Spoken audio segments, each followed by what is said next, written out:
শুভ সকাল।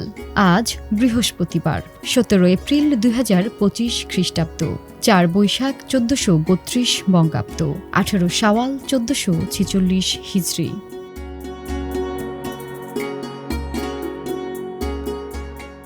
সঙ্গীতশিল্পী Victoria Beckham 1974 সালের 17 April ইংল্যান্ডের হার্লোতে জন্মগ্রহণ করেন।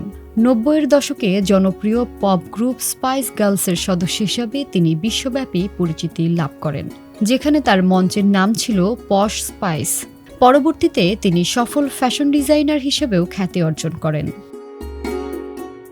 বিশ্ব হিমোফিলিয়া সচেতনতা দিবস আজ।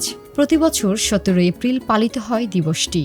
এই দিনটির উদ্দেশ্য হল হিমোফিলিয়া এবং অন্যান্য রক্তপাতজনিত রোগ সম্পর্কে সচেতনতা বৃদ্ধি করা, সঠিক রোগ নির্ণয়, উন্নত চিকিৎসা এবং আক্রান্তদের জীবনযাত্রার মান উন্নয়নের গুরুত্ব তুলে ধরাই এই দিবসের লক্ষ্য।